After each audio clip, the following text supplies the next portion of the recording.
selected most of the prophets from Banu Israel to make mention in the Quran? And why has Allah subhanahu wa ta'ala selected one of those prophets, the main prophet sent to Banu Israel, Musa alayhi salam, to command more attention in the Quran than all the other prophets combined? Why?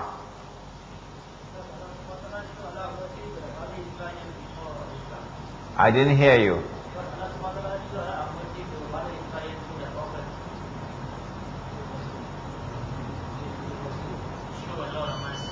Oh, he showed a lot of mercy to Banu Israel. Anybody else?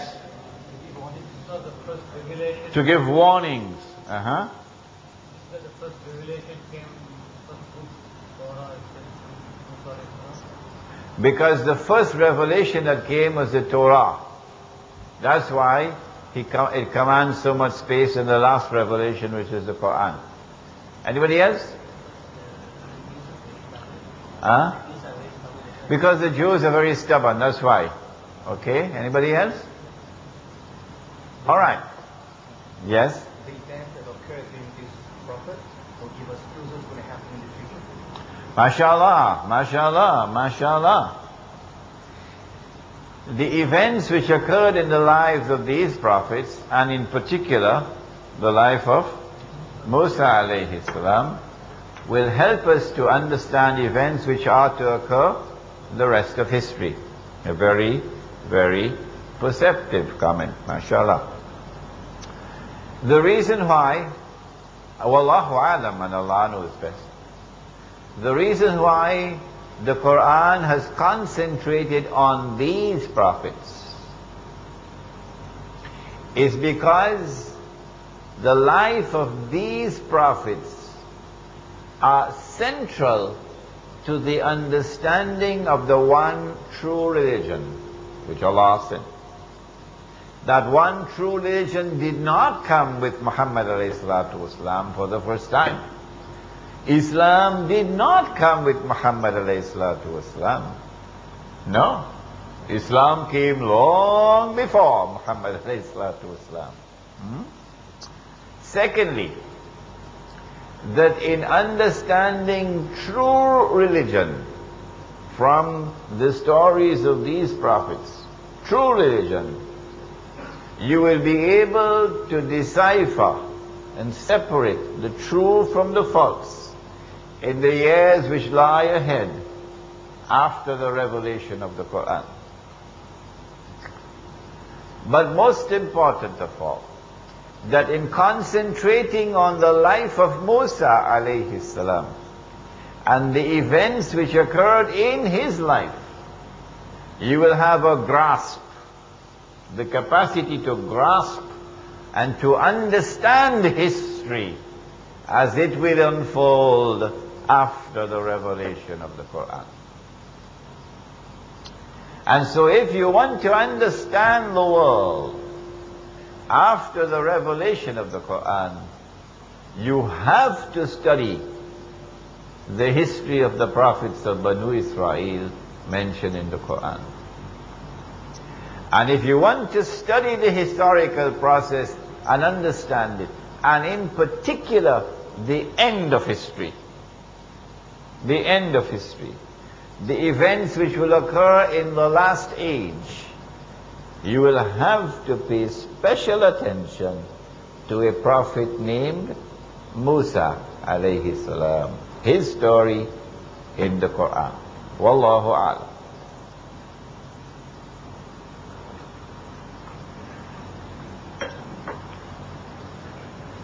How did Banu Israel reach to Egypt? With Yusuf alayhi salam, correct? Who was taken as a slave, and then who was put in prison, and then who emerged to become prime minister. Who was the head of state of that territory when Yusuf became prime minister? Who was he? What was he called? Pharaoh. Do you all agree with him? Everybody? Who disagrees? It's a pity we can't get any answers from the sisters. Anyone disagrees? Or you all agree with this? Yes? What was he called? You forgot the? You forgot the name. N-A-M-E, name. The name of the? The name of the? K-I-N-G. King. So you're not saying a pharaoh. You're saying he was a king. Correct answer. Answer is correct. The Quran does not mention that the ruler was a pharaoh. There were many pharaohs, many pharaohs. But rather the Quran mentions that there were kings. Kings. And so when Yusuf alayhi salam goes to Egypt, we have to look for that period of history when there were kings in Egypt, not pharaohs. When we do that, we find the pharaohs are all Egyptian. But there was a period of time when a non-Egyptian people, called the Hyksos, they invaded Egypt and they were able to conquer and colonize part of Egypt, not the whole of Egypt. Part of Egypt from the Red Sea to the River Nile, which is known as the Eastern Delta. Not the airline, eh? Eastern Delta. Delta, because when the River Nile overflows its banks, then this entire area gets the rich silt. And so it becomes very fertile for agriculture. It becomes the breadbasket. Huh? So this is the Eastern Delta from the Red Sea to the River Nile. And it is this area which is colonized, occupied and colonized by a non-Egyptian people called the Hyksos. And they were known as kings, not pharaohs.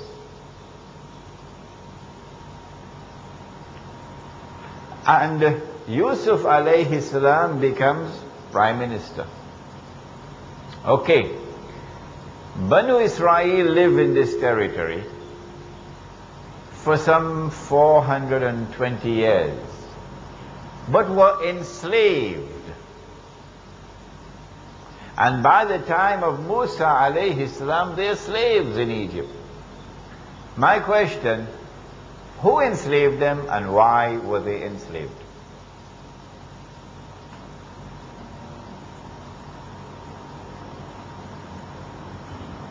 Don't look so worried. Either you know the answer, you don't know it. Yes. They were enslaved as punishment. Punishment for what? Punishment for not living? For leaving the Holy Land. Yes? Go ahead.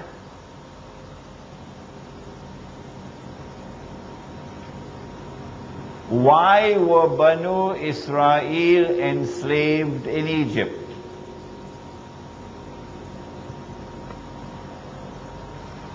Yes, Hassan, you have an answer? You're smiling? Yes? Come on. Because they are migrants from outside. Anybody else?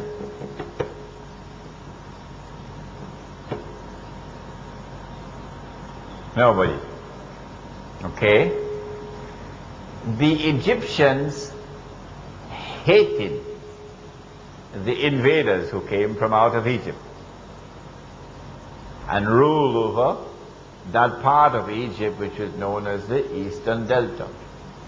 They hated the Hyksos and they adored their own leaders who were the pharaohs.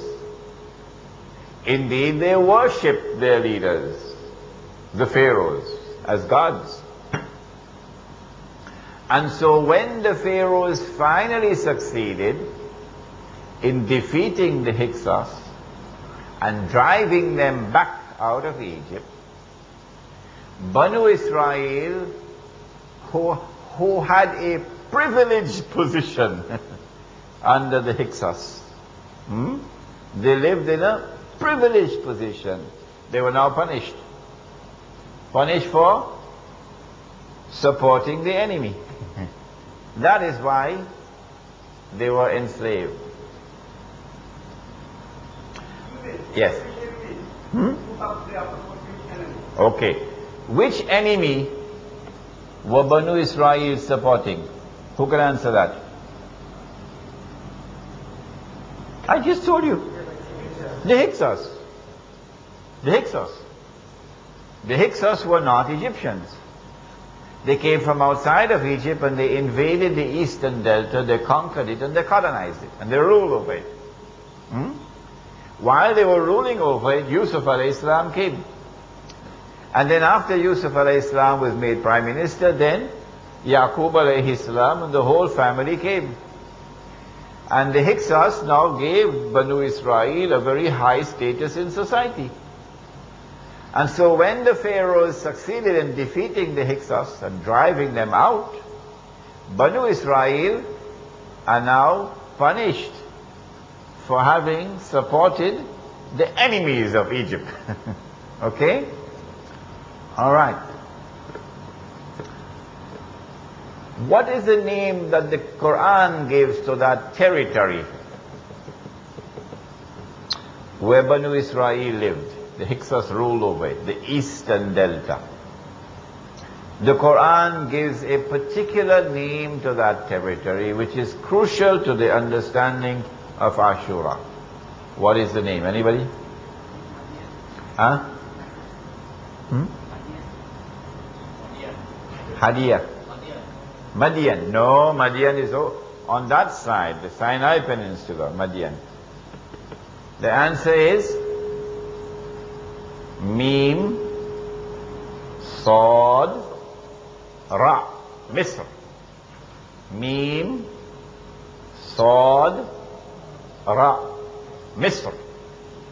Today, the word Misr stands for the whole of Egypt. You're going to Misr. And when someone is an Egyptian, he is known as Misri, Egyptian. But for the Quran, no.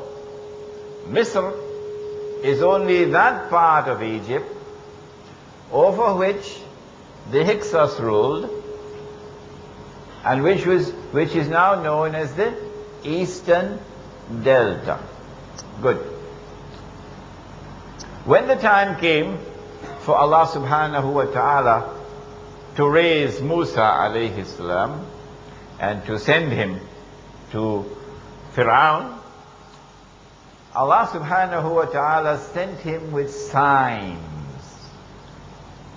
And these signs would impact upon Egypt, and they were meant to wake them up, to get them to accept that the message of Musa alayhi salam was the truth. The truth. And that the command of Allah subhanahu wa ta'ala, release Banu Israel, allow them to leave, must be obeyed. The first sign, everybody knows it, so I don't have to ask you. Take your rod and throw it on the ground, Musa alayhi salam, and it will become a snake. All right. Now go on, hold the tail of the snake. Don't be afraid. Come on, hold it. Well, of course he's afraid. But when he holds it, then the snake becomes a rod. A rod, not another snake. A rod. That was sign number one. How many signs were there in all? Anybody? 2. Who said 9? 9. How many signs were there in all? The Quran mentions